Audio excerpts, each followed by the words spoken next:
Welcome to my Idaho cabin, where the elk and deer run free. Welcome to my Idaho cabin, hope you spend a little time with me. Hi everybody, this is Rick. Welcome to my Idaho cabin.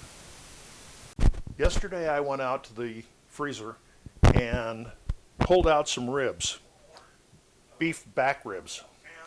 I wanted to have a barbecue for a friend that came up from San Diego, but there's not enough meat left on these things to feed a squirrel. So the only thing I can do with them is to make beef broth for the pantry. So that's what we're going to do today. Beef broth has to be pressure canned. So what I'm going to do is take these ribs, I'm going to separate them, and I'm going to roast the bones for about an hour to get them a little bit brown and stuff. It gives the broth a lot more flavor. So I'm going to do that, and then I'll be right back with you. There are the bones all cut up.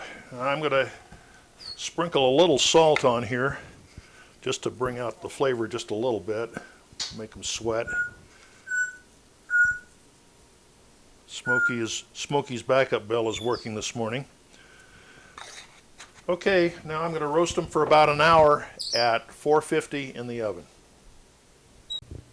The bones have now roasted for an hour, and so I'm going to put them in a pot along with these ingredients: apple cider vinegar, parsley, chopped onion, whole black peppercorns, some carrots that have been chunked up, and some celery that has been chunked up.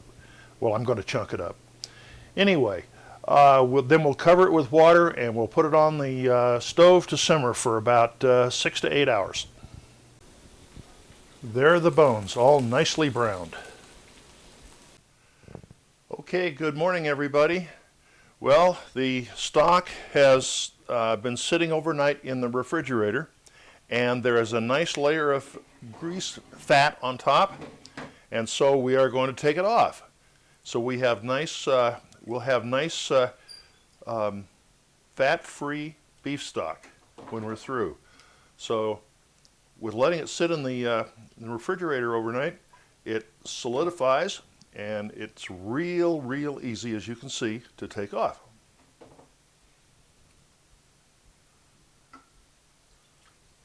Now, I usually throw this away, but I understand there is something you can do with this, but I don't know what it is.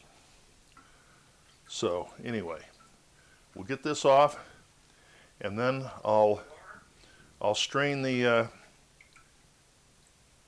broth from all the meat and stuff in there, the veggies. There's an onion, and all the good carrots and some of the meats down here. So we'll strain that out, and then we'll do some pressure canning a little bit later. Well, I'm ready to start canning. I've strained the broth through cheesecloth to get rid of all of the bad stuff, and it's now on the stove here. It's quite hot, just barely simmering, and over here I have my 931 All-American 931 canner, and it will hold theoretically 19 pints if I recall correctly.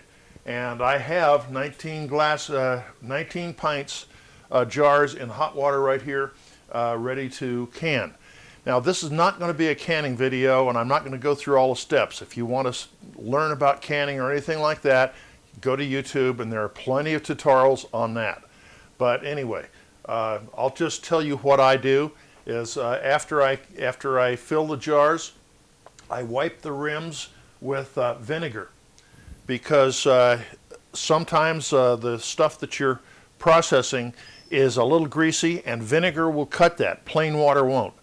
So also, after I'm through, I put the vinegar, the leftover vinegar, into the canner, because sometimes the water that you're using has minerals and it makes deposits on the outside of the jars. And the vinegar will help minimize or eliminate that. So that's why I use vinegar. And so you fill the jars, clean them off, put the lids on. You use the lids only once. These lids are not designed to be used twice. I don't care what some people say. Every expert says use them once.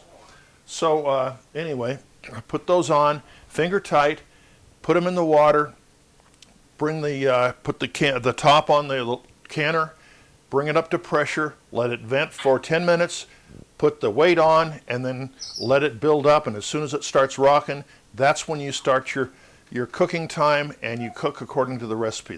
The time, where the recipe will tell you the time. So that's all the tutorial that I'm going to give you on pressure canning, but beef broth has to be pressure canned. So here we go.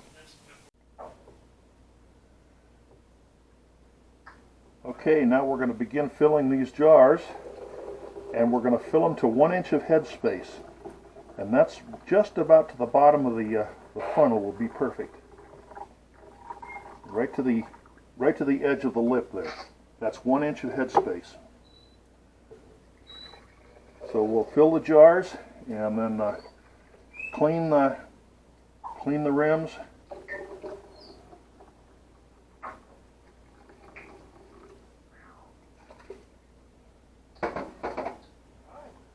Okay. Now wipe the rims with a paper towel with vinegar on it.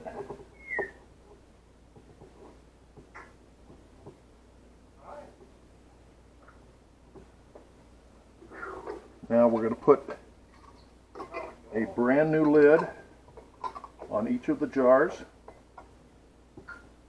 and tighten the rings finger tight. Just fingertip tight, not real tight. Very good. Now the canner has simmering water in it, so we'll put the jars in there, and I'll bring you back when I get the canner filled. Well, I just confirmed that the 931 All-American canner will hold 19 pints. So that's what I did. I came out almost even on the broth. I have probably a cup or two left over. So I'll put that in the refrigerator and use it tonight probably.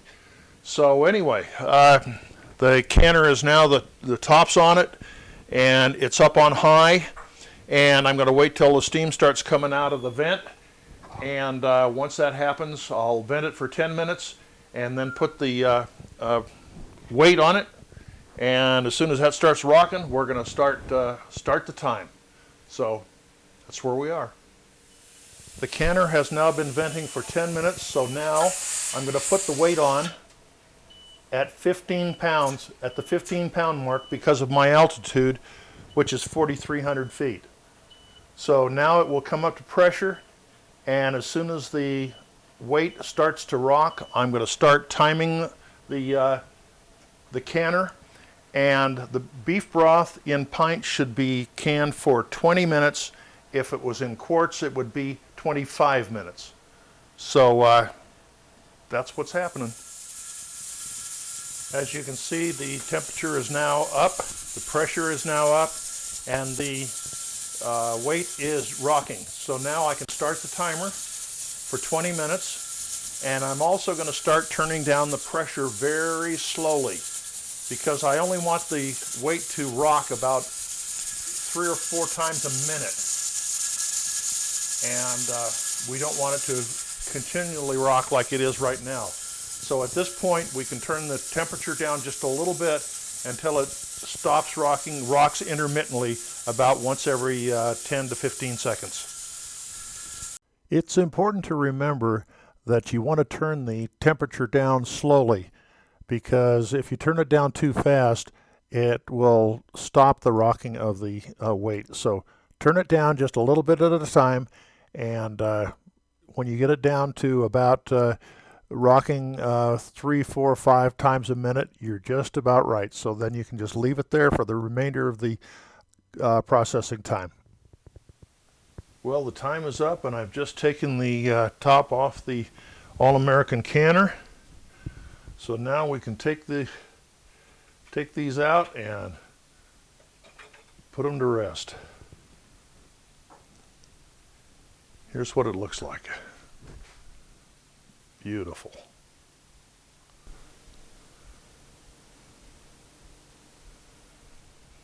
Well, there they are, 19 beautiful pints of beef broth, ready for the, well, at least tomorrow morning, they'll be ready to put in the larder.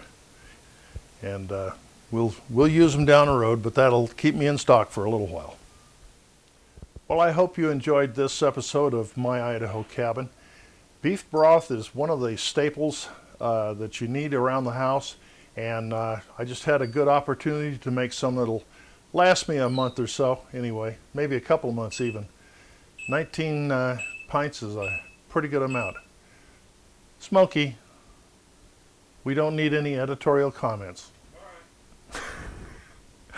Anyway, thanks for stopping by, and as usual, the recipe will be right down here. And if you like the videos, I'd appreciate it if you hit the like button or subscribe. We'll catch you next time. I don't know what it's gonna be about, but I'll see you next time on My Idaho Cabin. Welcome to my Idaho cabin, where the elk and deer run free. Welcome to my Idaho cabin. Thanks for spending time with